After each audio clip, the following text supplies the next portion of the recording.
bancos centrales. En este contexto de mercado saludamos a José María Luna, socio de Luna Sevilla, asesores patrimoniales. José María, muy buenas. Marta, muy buenas tardes.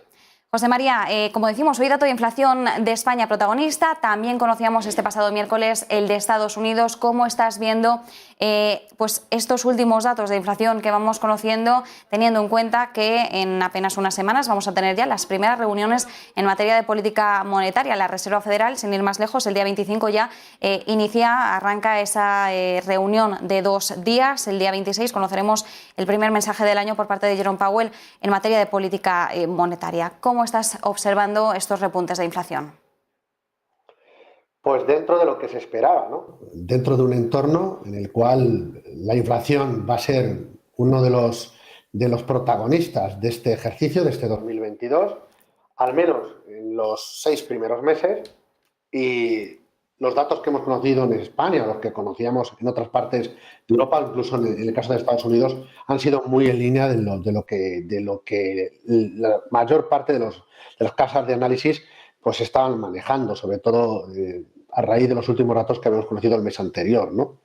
Poco a poco se ha ido pasando de que era algo transitorio a creernos que esto es va mucho más en serio, que estamos en un entorno inflacionista con unos altos niveles de precio, y esto evidentemente se está dejando sentir, y de qué manera en los resultados, mejor dicho, en el comportamiento de los mercados tanto de deuda como de renta variable, con repuntes en los tipos de interés. Eso hace mucho daño a la renta fija, sobre todo renta fija del más largo plazo, encarecimiento además de los costes financieros para muchas compañías, y en segundo lugar, para el caso de la renta variable, fundamentalmente el mayor daño lo estaba sufriendo en los sectores más de growth, como puede ser el sector de la tecnología, que además eran sectores que le habían estado haciendo muy bien los 2 últimos ejercicios, y las valoraciones eran más, podríamos decir, más exigentes. Evidentemente, en el día de hoy, si a los datos de inflación le sumamos pues los resultados que hemos conocido en Estados Unidos por la parte de JP Morgan, que pues no han sentado especialmente bien al sector financiero, veremos el resto de resultados si decepcionan algo, o yo creo que van a ser, en líneas generales, van a ser positivos. Pero sobre todo la parte macro, estamos viendo cómo sí, datos positivos, pero pérdida de algo de momentum. Ahí lo hemos visto en la producción industrial o las ventas minoristas, evidentemente pues llueve sobre mojado, con lo cual estamos en un entorno de crecimiento económico pero perdiendo algo de fuelle, y no estamos viendo esa pérdida de fuelle en la parte de momento, la parte de inflación, y eso de momento sí se va a dejar cotizar en los mercados de capitales. Desde el punto de vista, o de forma general, no va a ser nada bueno, va a ser algo negativo. José María, hoy, indicabas, ¿no?, también la repercusión que puede tener esta inflación en algunos sectores, en algunas empresas. Además, es una inflación que al estar ya en estos niveles elevados está afectando, por supuesto, a las cuentas de las compañías, que ahora mismo no pueden repercutir costes. Veremos a ver qué mensajes nos van lanzando las empresas ahora que ya hemos iniciado esta temporada de resultados empresariales del último trimestre de 2021. Por cierto, ¿cuál es la perspectiva que tenéis vosotros de cómo van a comportarse las compañías? ¿Cuáles pueden ser los mensajes que nos vayan lanzando en esas presentaciones de cuentas, no solo en Estados Unidos, sino también en el viejo continente? ¿Cuál es qué está dictando ahora mismo el consenso de mercado respecto a esta última etapa de resultados de 2021? Yo creo que no van a ser malos los resultados de las compañías, quizás menos eufóricos que los que conocíamos en una gran parte del pasado ejercicio. Hay que pensar, como bien apuntas, la inflación va a hacer daño en muchas cuentas de las compañías, el incremento en el precio de las materias primas, el incremento de salarios, también, por supuesto, los cuellos de botella. Todo eso se va a dejar notar en las cuentas de resultados, pero en líneas generales yo creo que sobre los estimados, yo creo que no van a ser realmente malos. Lo importante aquí, aparte de conocer el dato en sí, es las expectativas que manejan para el próximo ejercicio. Perdón, para el ejercicio ya que estamos, ¿no?, para los próximos trimestres de este 2022. Yo creo que esa va a ser un poco la clave, ver qué transmite desde los responsables de tanto la parte financiera como, por supuesto, los líderes de cada una de las compañías, de cómo ven la situación de la empresa, si son capaces de absorber esos costes y de poder repercutirlos a los consumidores, o en cambio les es más difícil, sobre todo en el sector en el cual estén cotizando. Porque eso sí que se va a dejar notar o sí que va a acentuar la dispersión en el comportamiento de unos valores frente a otros, incluso dentro de un mismo sector. Lo vamos a ver en la tecnología, pero también lo vamos a ver a nivel de los cíclicos, ¿no? A valores industriales o en el caso de los bancos, etcétera. Con lo cual, sí creemos que, al menos nosotros, los resultados de las empresas en líneas generales van a seguir siendo, creemos que, positivos, pero yo creo que, como ha ocurrido con la parte macro, al menos en el corto plazo puede haber cierta pérdida de momentum respecto a meses y trimestres anteriores y, sobre todo, lo importante aquí es ver cuál es el mensaje de cómo se pueden comportar de cara hacia el futuro, porque yo creo que esa es la clave, sobre todo para valorar en este entorno inflacionista donde los tipos de interés están subiendo, qué compañías, bueno, pues son capaces, bueno, pues de manejar mejor la situación frente a aquellas que les va a costar mucho más. Con lo cual, aquí, moraleja, hay que seguir siendo muy selectivo a la hora de invertir, tanto en la parte de renta variable y mucho más en la parte de renta fija.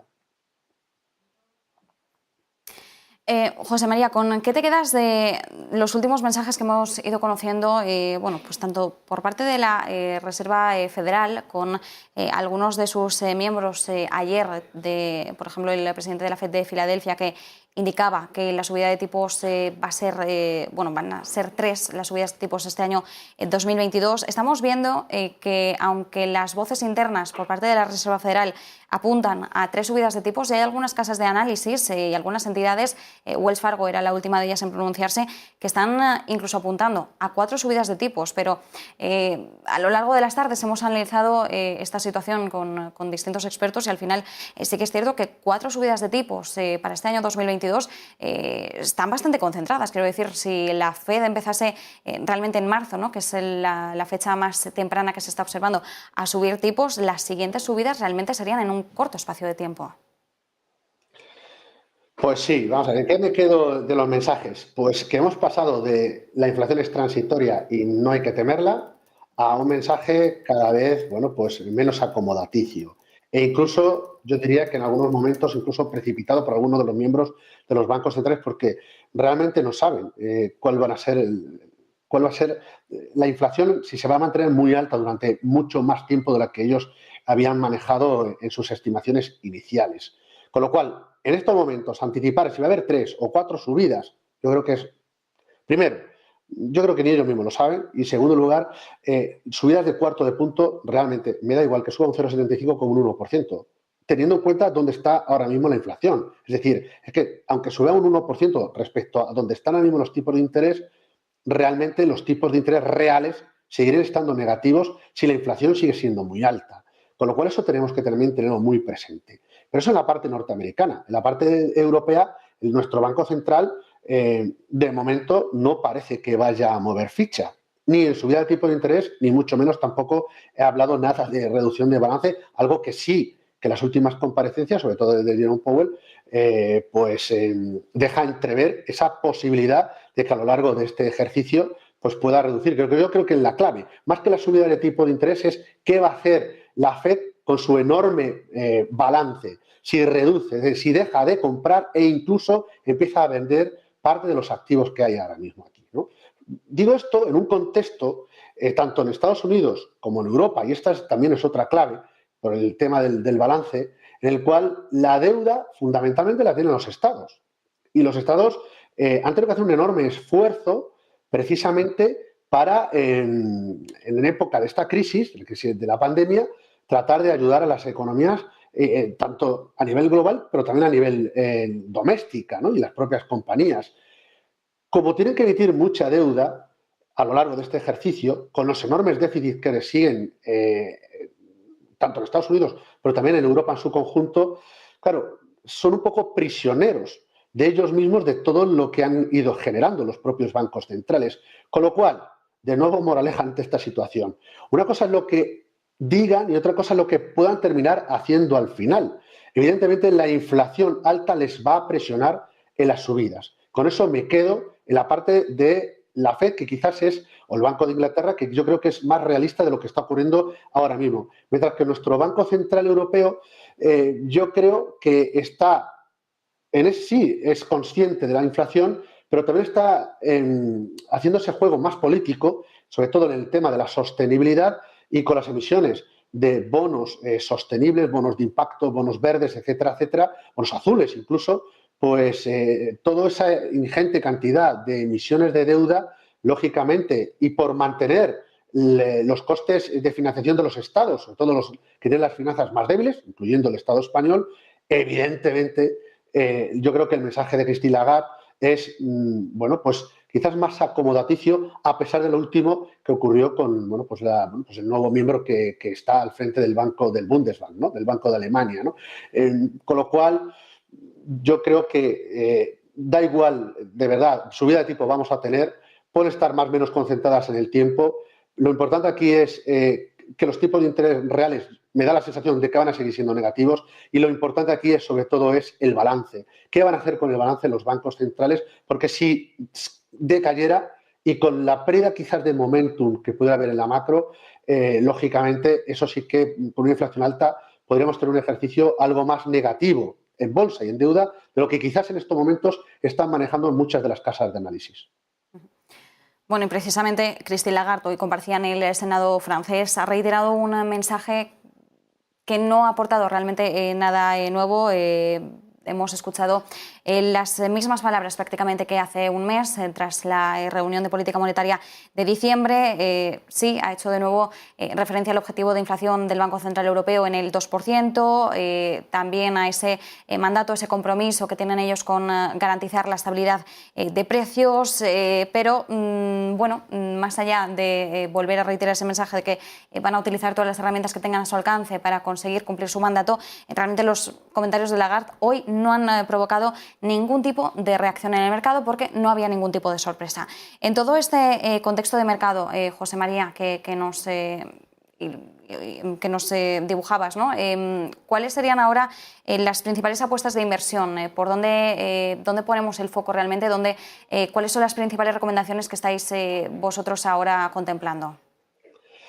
Pues mira, Marta, repito lo de antes, ¿no? Los bancos centrales de verdad son prisioneros de lo que han creado, ¿de acuerdo? Lo que han creado y también que las circunstancias también les han sobrevenido, ¿no?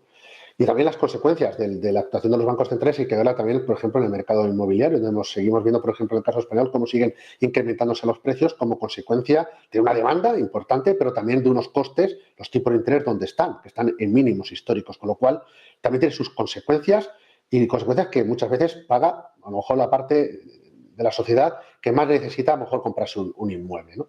Dicho esto, la estrategia que nosotros estamos marcando ahora mismo es largos en liquidez, es decir, sobreponderados en productos, llamémosle de cuasi liquidez, productos muy defensivos, de renta fija de muy corto plazo, deuda corporativa de muy buena calidad, pero entramos con duraciones más cortas, algo de bonos ligados a inflación, de corto plazo, algo de MBS, es decir, de Mortgage Backed Securities, es decir, titulizaciones hipotecarias norteamericanas que están apoyadas por la Fed, pero renta fija en general infraponderada y, por supuesto, nada de deuda de largo plazo. Sí, fondos de retorno absoluto. Hay productos que en este año vuelven de nuevo a mostrar una cara, digamos simpática, buena, que aportan valor.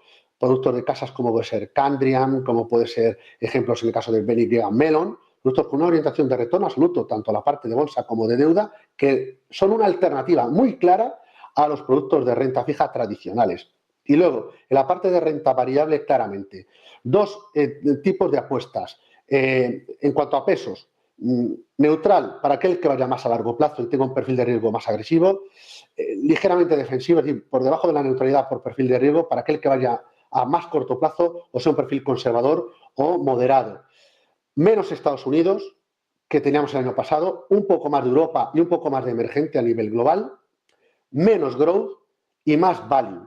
Value sobre todo centrado en sectores cíclicos, finanzas, sobre todo Europa, sectores como pueden ser materias primas, sobre todo energía, y también, bueno, pues todo lo que está ligado tanto al consumo básico, como puede ser utilities, sobre todo de compañías no excesivamente endeudadas.